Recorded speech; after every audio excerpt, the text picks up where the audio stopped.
வணக்கம் குரு ஜோதிடம் சேனல் நேயர்களே, நான் உங்கள் அன்பான சயின்டிபிக் வேதிக் அஸ்ட்ராலஜர் அஸ்ட்ராலஜி பேசுகிறேன். நல்லது நினைப்போம், நல்லதே நடக்கும். இந்த வீடியோல நாம கன்னி ராசிக்கு ஆகஸ்ட் 2024 எத்தகைய ஒரு பலாபலனை கொடுக்கக்கூடிய ஒரு மாதமாக இருக்குன்னு பாக்குறோம். அதுக்கு முன்னாடி நம்மளுடைய சேனலுக்கு ஃபர்ஸ்ட் டைம் வரவங்க மறக்காம சப்ஸ்கிரைப் பண்ணுங்க. பிடிச்ச வீடியோஸ் ஃப்ரெண்ட்ஸ் அண்ட் ரிலேட்டிவ்ஸ்க்கு ஷேர் பண்ணுங்க.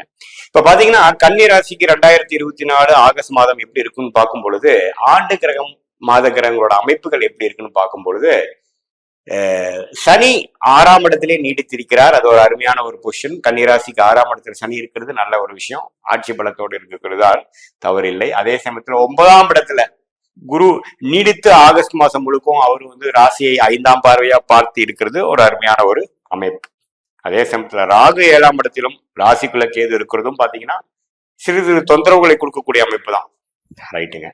ஆண்டு கிரகத்துல எந்த விதத்துலயும் ஒரு பயிற்சி இல்ல. அதே சமயத்துல மாத கிரகங்கள் எப்படி இருக்குன்னு பார்த்தா, புதன்கிற அந்த ராசி அதிபதி, கன்னி ராசியோட அதிபதி பாத்தீங்கன்னா 12ஆம் இடத்துல சிம்மத்துல நட்பு வீட்டுல இருக்கிறவர் மாத கடத்தியில ஒரு 25ஆம் தேதி ஆகஸ்ட் மாசம் வக்ர ரீதியாக 11ஆம் இடம் கடகத்துக்கு போகிறார். தவறில்லை. அதே சமயத்துல 27ஆம் தேதி மாதம் கடைசி ஆகஸ்ட் மாசம் 27ஆம் தேதி கன்னி பாத்தீங்கன்னா ராசிக்குள்ளேயே குருவின் பார்வை பெற்று நீச்ச பங்கம் பெறுகிறார். சோ அதுவும் ஒரு அமைப்பு தான். மற்றபடி பாத்தீங்கன்னா சிம்மம் பாத்தீங்கன்னா 11ஆம் இடத்துல இருப்பது 12ஆம் இடத்துல ஆட்சி பலத்தோட பெறுகிறார் ஆகஸ்ட் 17ஆம் தேதி. அதே சமயத்துல செவ்வாயும் பாத்தீங்கன்னா 9ஆம் இடத்துல இருக்கிற செவ்வாய் 10ஆம் இடத்துக்கு மாத கடைசியில மாறுகிறார். சோ முதல் ஃபர்ஸ்ட் ஹாஃப்ல எந்த ஒரு மாற்றமும் இல்லாமல் செகண்ட் ஹாஃப்ல தான் பயிற்சிகள் இருக்கக்கூடிய ஒரு மாதமாக ஆகஸ்ட் 2024 இருக்கிறது. இத்தகைய அமைப்பு கன்னிராசிக்கு எந்த மாதிரி ஒரு இது கொடுக்குதுன்னா, ராசி அதிபதி 12ஆம் இடத்துல இருந்தாலும் நட்பு வீட்டில் இருப்பது நல்ல ஒரு விஷயம். ஸோ புத்தி சுவாதீனம், நல்ல ஒரு திறமையா செயல்படுகிறது, ஓஸ்ட் செயல்படுகிறது, உத்வேகமா இருக்கக்கூடிய அமைப்புகள் கொஞ்சம் தொடர்ந்துதான் இருக்க போகிறது. அதே சமயத்துல சனியின் பார்வை கொஞ்சம் பெரும் பொழுது பாத்தீங்கன்னா கொஞ்சம் வேலைப்படு, அலைச்சல் அதெல்லாம் கொஞ்சம் அதிகமா இருந்து கொஞ்சம் ஃப்ரஸ்ட்ரேட் ஆகிறதும், உடம்பு கொஞ்சம் உபாதை ஆகிற விஷயங்கள் இருக்கும். நீங்க கொஞ்சம் கேர்ஃபுல்லா இருக்கணும். ஓவர் ஒர்க்கோ ஓவர் திங்கிங்கா பண்ணி நம்ம எக்ஸாஸ்ட் ஆகக்கூடிய நம்ம டயர்ட் ஆகிக்கக்கூடிய அமைப்புகள் உண்டு. ஏன்னா செவ்வாயின் பார்வையும் ராசி அதிபதி ஆகிய புதன் பெறுகிறார். அதே சமயத்துல சனியும் ராசி அதிபதி ஆகிய புதனையும் பார்க்கும் பொழுது சில விஷயங்கள் நம்ம கொஞ்சம் கிளாரிட்டி இல்லாம பண்ணிடுவோமோங்கிற ஒரு சந்தேகம் இருக்குது. அதனால கொஞ்சம் கவனமாகவும் இருக்கக்கூடிய ஒரு மாதமாக கன்னி ராசிக்காரர்களுக்கு உண்டு. அதே சமயத்துல 9ஆம் இடத்துல குரு செவ்வாய் இருப்பது நல்ல ஒரு விஷயம்தான். 3ஆம் இடத்தை செவ்வாயை பார்ப்பது ஒரு நல்ல விஷயம்தான். ஸோ என்ன பண்ணுது, உங்களுக்கு அந்த சகோதர விஷயங்கள், இடம், வீடு, நிலம், பூமி, அது மாதிரி விஷயத்துக்குலாம் நல்ல ஒரு முன்னேற்றத்தை கொடுக்கக்கூடிய ஒரு மாதமாக இருக்கிறது. அதே சமயத்துல ராகு 7ஆம் இடத்துல இருந்து சுப காரியங்கள் தடையை கொடுக்கக்கூடியது, அல்லது ஒரு அந்நியர் ஒரு தொடர்பு பெற்று அதுல அவ்வளவு நம்ம ஒரு ப்ரொடக்டிவா போக முடியலைங்கிற மாதிரி ஒரு விஷயத்தையும் கொடுக்கும். ராகு எப்போ பயிற்சி ஆகிறாரோ உங்க சுப விஷயங்கள் தடைகள் அதுவும் நீங்குது அடுத்த வருஷத்துல. பட் இந்த ஆகஸ்ட் மாசம் எப்படி இருக்குன்னு பாத்தீங்கன்னா, இந்த இடம் சார்ந்த விஷயங்கள், மெடிக்கல் சார்ந்த விஷயங்கள், கேட்டரிங், அதுல எல்லாம் நல்ல ஒரு முன்னேற்றத்தையும் உத்வேகத்தை கொடுக்கக்கூடிய அமைப்பாகவும் இருக்கிறது.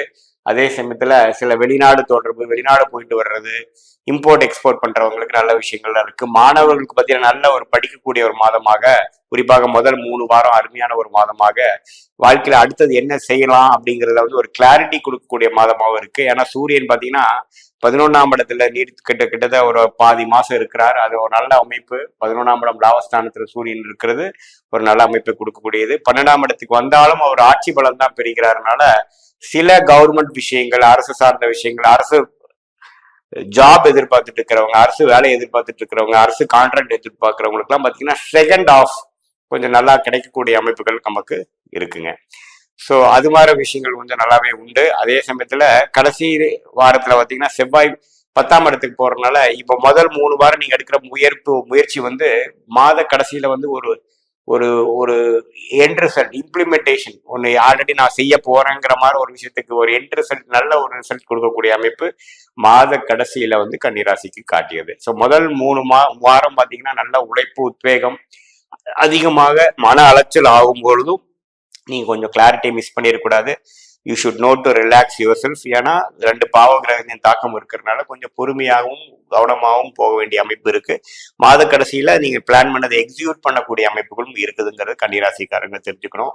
அதே சமயத்துல நீங்க புதுசா ஒருத்தரை நீங்க தொடர்பு கொள்றீங்கன்னா அவங்க யாரு என்னங்கிறது தெரிஞ்சு பண்ணக்கூடிய அமைப்புகள் நல்லது. ஏன்னா ராகு 7ஆம் இடத்துல இருக்கிறது பாத்தீங்கன்னா நிறைய பேர் உங்களுக்கு பழக்கத்துல வருவாங்க. அது படிக்கிறவங்களா இருந்தாலும் சரி, வியாபாரத்துல இருக்கிறவங்களா இருந்தாலும் சரி, வேலையில இருக்கிறவங்களா இருந்தாலும் சரி, அவங்களுடைய ட்ராக் ரெக்கார்ட்லாம் தெரிந்துதான் உங்களுடைய பர்சனல் விஷயங்கள்லாம் ஷேர் பண்ணி மற்ற உண்மையிலேயே ஒரு டீப்பா அடுத்த லெவலுக்கு போறது, ரிலேஷன்ஷிப் இருந்தாலும் சரி, முதலீடா இருந்தாலும் சரி, வியாபாரமா இருந்தாலும் சரி, பொருள் கொடுக்கறதா இருந்தாலும் சரி, கொஞ்சம் பார்த்து கேர்ஃபுல்லா நீங்க டீல் பண்றது வந்து கன்னிராசிக்காரர்களுக்கு நல்லது. பட் என்னதான் இருந்தாலும் குரு வந்து ராசியை பார்ப்பதனால் நல்ல ஒரு விஷயமாவும் நம்ம கைமீறி போய் எந்த ஒரு தவறும் நடக்கக்கூடிய அமைப்புகள் கிடையாது, நல்லாவே இருக்கிறதுங்க. அதே சமயத்தில் மாச கடைசியில் செவ்வாய் வரனால சில ப்ராஜெக்ட்ஸ் எக்ஸிக்யூட் பண்றது அது மாதிரி சில விஷயங்கள்லாம் 10ஆம் இடத்துல போகக்கூடிய செவ்வாய் கண்டிப்பா கன்னிராசிக்கு கொடுக்கிறார். பொதுவா பார்க்கும் பொழுது இது ஒரு நல்ல ஒரு மாற்றத்தை கொடுக்கக்கூடிய, நல்ல உழைப்பு பிளான் பண்ணி எக்ஸிக்யூட் பண்ணி மாச கடைசியில சில விஷயங்கள் சாதிக்கக்கூடிய ஒரு மாதமாகவும், அதே சமயத்துல மனசையும் உங்களுடைய உத்வேகத்தையும் கொஞ்சம் கட்டுக்கோப்பில் வச்சுட்டு கிளாரிட்டி இல்லாம சில விஷயங்கள் செய்யாம இருக்கிறத நீங்க தவிர்க்கணுங்கிறதையும் நான் அட்வைஸ் பண்றேன். உங்களுடைய ஜாதகத்துல வந்து நல்ல ஒரு அமைப்பு போயிட்டு இருக்கு, நல்ல தசாபுத்தியில் போயிட்டு இருக்கும் பொழுது இந்த சொன்ன ஒரு இந்த சாதகமான பலன்கள் அதிகமாகவும் அல்லது தசாபுத்திகள் சிறப்பில்லாமல் போகும்போது சாதகமற்ற பலன்கள் அதிகமாகவும் இருக்கிற மாதிரி அமைப்பு தான் இருக்கும். நான் சொல்றது வந்து இந்த கோச்சர் அமைப்பு பொது பலன்களே தவிர ஒரு துல்லியமான பலன்களா இருக்க முடியாது. உங்களுடைய ஜென்ம ஜாதகத்துல பார்த்து தசாபுக்தியில் வச்சு சொல்வதே ஒரு துல்லியமான ஒரு பலன்களா இருக்கும். மீண்டும் மற்றொரு காணொளியில் சந்திப்போம். நன்றி, வணக்கம்.